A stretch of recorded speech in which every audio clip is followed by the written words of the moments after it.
They danced for about an hour, enjoying the movement and the conversation.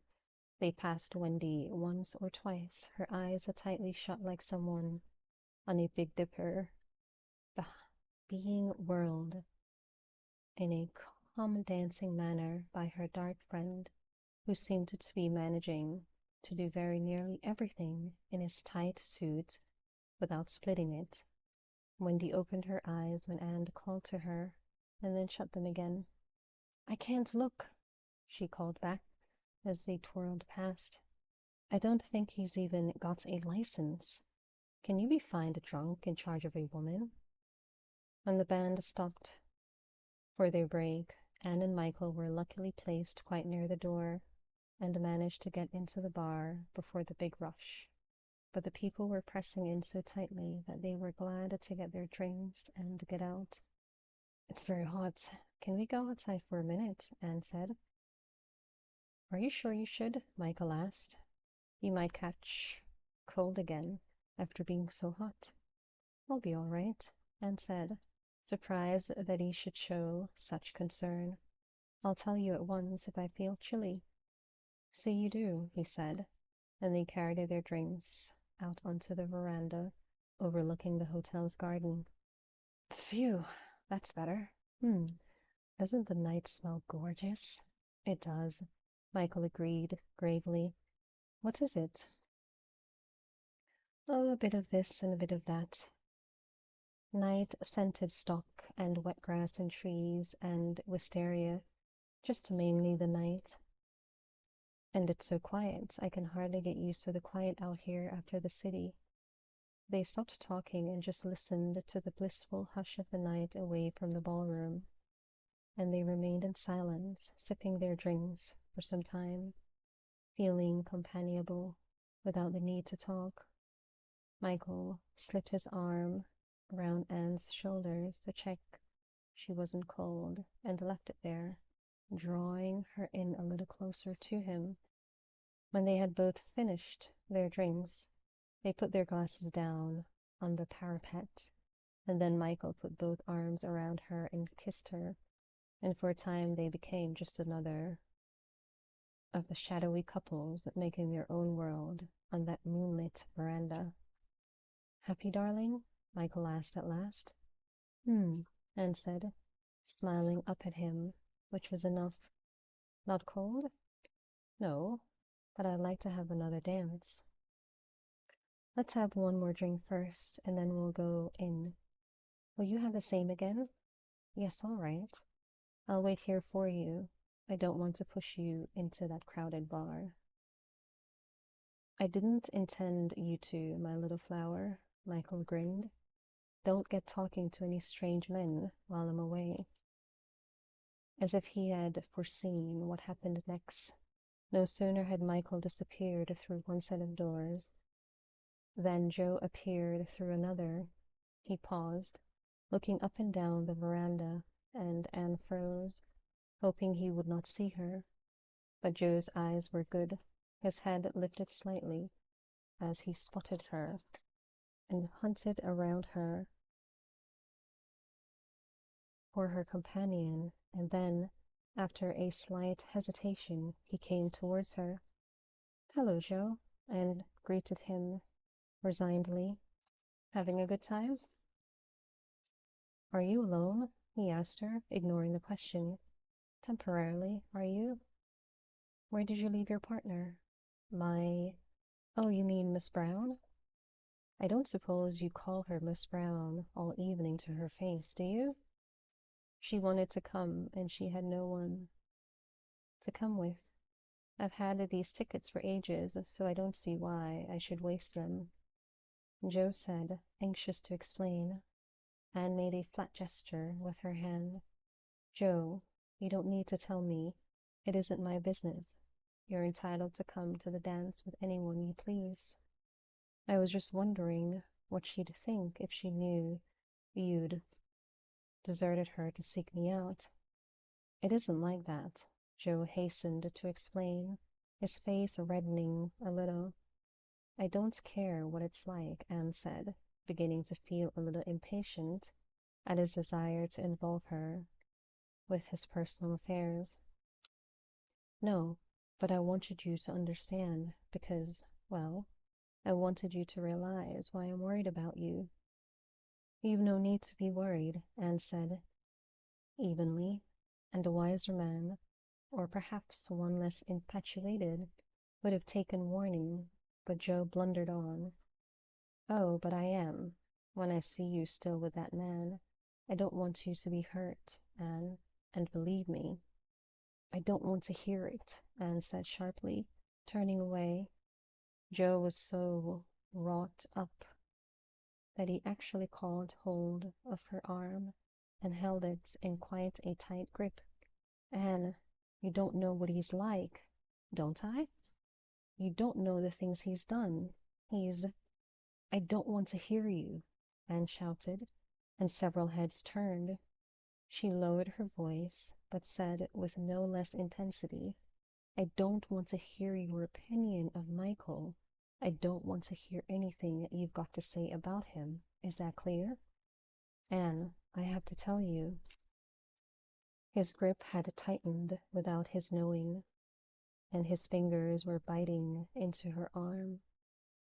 He's been seeing another woman in secret all the time. I've seen him with her. You're hurting me. Go away. Let me go and go away. Yes, go away. Why don't you? Michael's voice came from behind Joe. Anne caught his glance across Joe's shoulder.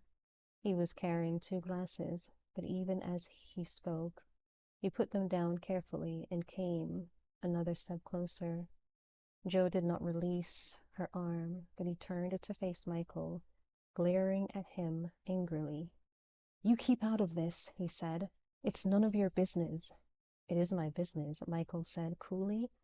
I am making it my business. Let go of her. You've no rights here, Joe said. It's not for you to tell me to go. If Anne wants me to go away, it's for her to say. Well, she'd said so, hasn't she? And you haven't gone, so now I am saying it. Beat it, pigman. Anne felt Joe jar at the insult, as if at a blow. He let go of her arm abruptly and straightened up. Don't you call me that, he said furiously. Who the hell do you think you are? Anne stared from one of them to the other.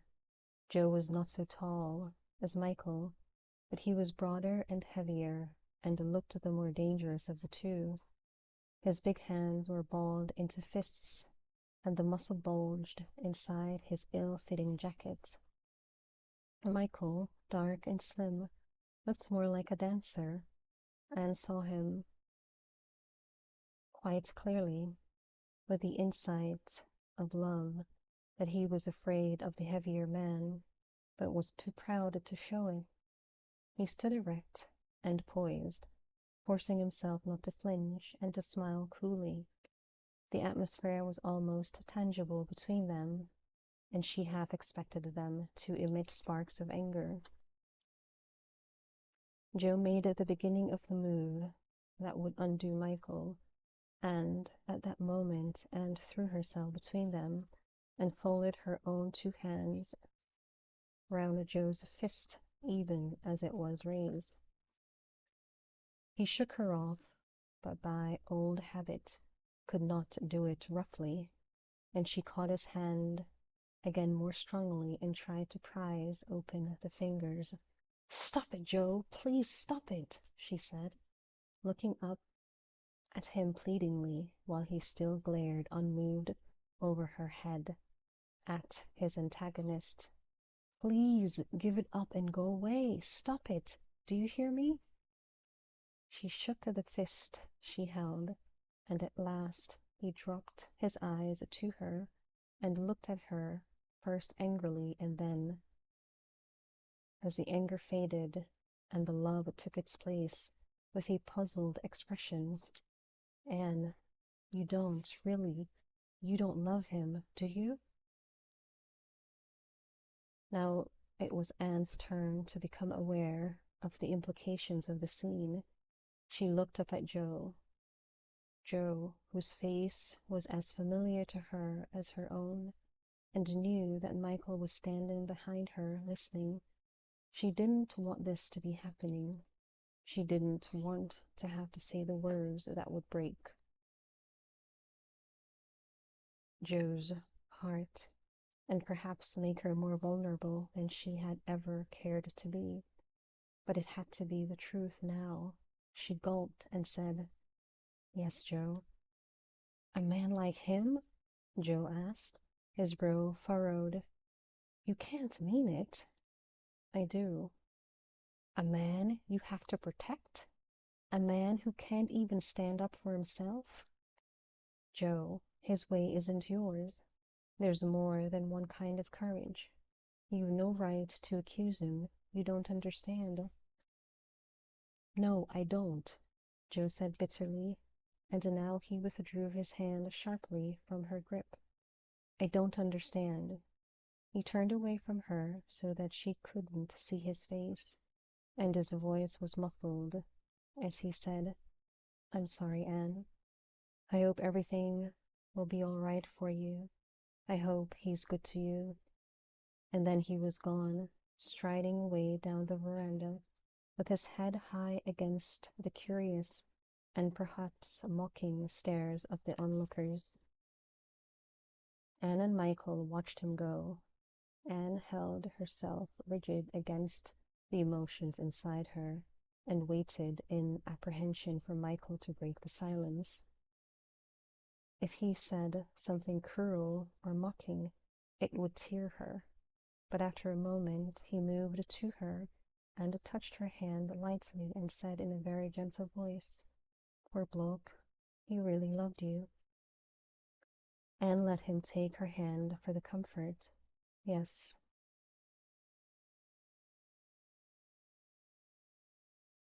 "And you chose me instead of him.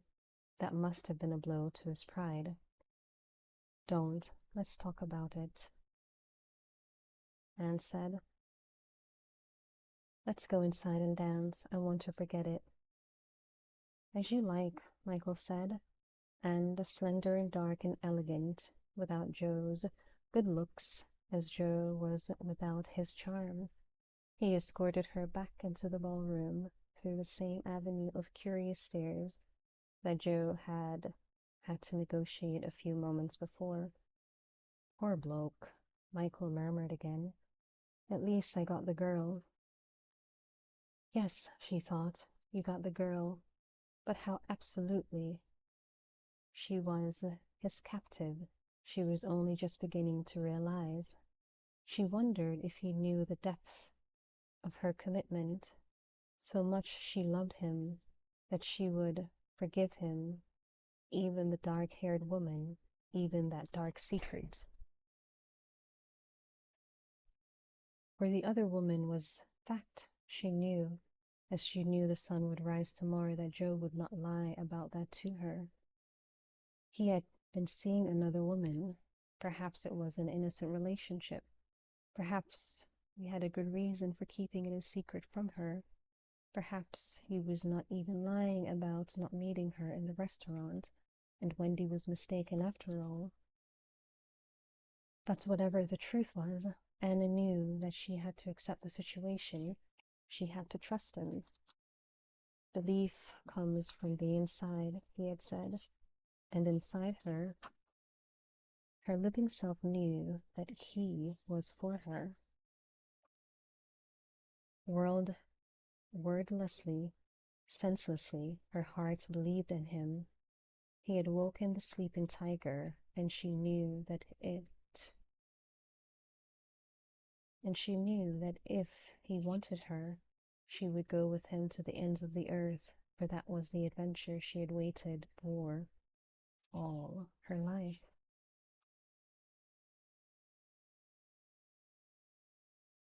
"The fights I never had seems to have established me as a Winton character," Michael said, breaking off a grass stem and putting it in his mouth. They were sitting on top of a cliff overlooking the sea. There was no one else in sight, not even a building or a boat, and they could see for 20 miles round. Don't suck that, she warned him. You'll get enteritis. Too late, he said, taking the end out and staring at it. I've already sucked it. Besides, if I'm going to become a local character, I'll have to start chewing straws. I'll ignore the intended slice on my fellow yokels, Anne said, lying back on the short, mossy turf and squinting up at him. Anyway, what do you mean about the fight? Only that people keep coming up to me and telling me bits of local news. I'm sure they wouldn't have done it if I hadn't stood up to your ex-boyfriend in a public place. Don't mock, Anne said, but without heat. What have they told you then? And who's they anyway? I've been told, he said solemnly, rolling over on one elbow and gazing down at Anne from directly above, that the young lady vet from Upwood has got engaged, and that she's not wasting any time. She's put the banns up, too. You're kidding, she explained. Michael bent down to kiss her, and she pushed him away, eager for news. No, don't. Tell me properly about this. Whatever happened to romance? He sighed. Am I always to play second fiddle to a pigman? You mean it's Joe? Tell me. Yes, she's getting married to Joe. Are you happy about that? He asked her curiously. Not my Joe anymore, she said automatically. Yes, of course. I'm happy about it. I'm sure they'll be very happy together, reading Marx and raising pigs. That comes very close to being catty, Michael warned her. It wasn't meant to be. He's buying that piece of land, you know, to start up on his own. Michael nodded. I got told that too, but of course you knew it first. Could hardly help it seeing we're his family solicitor. Hers too now. But I'd never have made a farmer's wife. I should have realized that long ago, continually battling with the rising price of feed and the falling price of meat, the diseases and the vet's bills. Though I suppose he won't have any of those if he's marrying one. And the sows that die in farrow and the piglets that get overlaid, and the work day after day after day. No leisure time for a farmer or his wife. No going away for a fortnight in Benidorm, just a farm forever. She shuddered. He laughed at her. What a scene of horror! And to think you only just escaped it. Only just, she agreed gravely, looking up at his dear, lopsided face and his far-seeing eyes, saved from a fate worse than death. And what do you intend to do with your life now you've been reprieved? That depends. On what? She could hardly say on you. Why didn't the world arrange itself so that a woman could propose as well as a man, instead of remaining in this state of anticipation week after week? On lots of things. My father, for instance. I'd like to see him settle in that little cottage he's falling in love with, but for him to do that, I'd have to leave home. That sounds dramatic, but it's not a big step, you know. Lots of people leave home every day and survive the experience. It's a big step the first time you do it, and to set off for an unknown destination alone. Oh, you're thinking of going alone, are you? Well, who do you think I should go with? Whom? All right, then, whom? It depends where you're thinking of going, Michael countered, and seeing her frustrated expression, he laughed again and rolled over onto his back to look at the sea again. Seriously, though, I've been wondering if you'd like a change of scene. Anne's heart was beating a little faster, but she concealed it and spoke calmly, such as, well, you've been working for that same firm for such a long time. How about a new job? How about coming to work for me in the new showroom? As what? Her calm voice was not an act now. Receptionist and saleswoman. There's nothing men like better when they're buying a car than to have it shown off to them by a pretty girl. And the fact that you're well known here would add to the authenticity of the bargain. They trust a car you show to them. What about the female customers? Well, I deal with them, of course. Of course, Anne said, a small smile tugging the corners of her lips. But it wouldn't solve Dad's problem. I'd thought of that too. You could have the flat above the garage. It's small, hardly more than a bed, sitter really, but it would be a start towards independence. And where would you be living if I had the flat above the garage? The flat above the showroom, of course, Michael said. Anne smiled faintly at him and then shook her head. It wouldn't do. Why wouldn't it? He asked, although he half knew what she was going to say.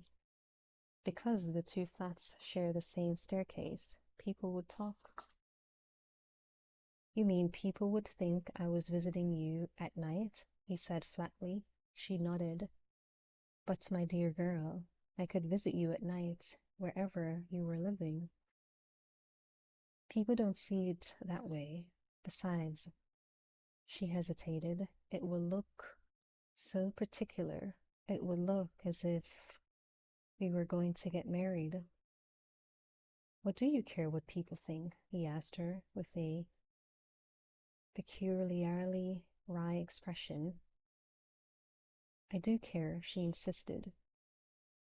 For other people's opinion of you, does it matter? Yes, it does, she said stubbornly. Not strangers. It isn't their business.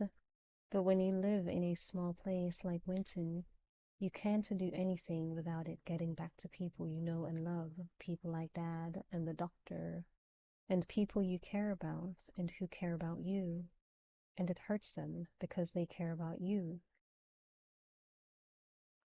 No man is an island, Michael suggested. Yes, if you like, Anne said. At any rate, nothing you do affects only yourself. If you think that, you're selfish and blind. Then, realizing she had been laying down the law rather firmly, she added lamely, at least, that's what I think. So the upshot is, Michael said, not looking at her, that you wouldn't live in the flat above the garage unless we were going to get married? Not until after you've gone, she said, trying to bring a touch of lightness into the conversation. Gone? Well, you won't be staying in Winton forever, will you? You'll be moving on after a year or two, won't you? Will I? I don't know. Don't keep answering my questions with questions. I thought you were the roving type who never settles down. I always intended to settle down eventually, when I found the right place to be and the right person to be with, he said. He picked another grass blade and put it in his mouth, and then remembered, and with a sideways glance at her, threw it down again. I always wanted to think I'd have a home eventually. It's a sad thing to be rootless. Well, if you want to settle in a small town, you'd better put ideas like living in the same house as a girl out of your head. Unless I marry her? Unless you marry her. And you wouldn't live in the same house with me unless we were married? I've said so. And you wouldn't take the job and the flat I've offered you unless I married you? You're getting there, chum. And that's the only reason you'd marry me? Wait a minute. Who's talking about marriage? I thought we were. Not as far as I remember. You offered me a job. That's all I remember being offered. Michael looked at her sideways again, and then grinned ruefully. I lost my nerve at the last minute, he said. I don't believe you. I did. I was going to ask you, and then I lost my nerve. I kept hoping you'd ask me and save me the trouble.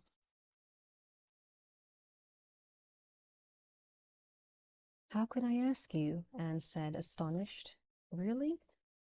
Oh, I suppose not. It's very hard, you know, having to say these things. What things?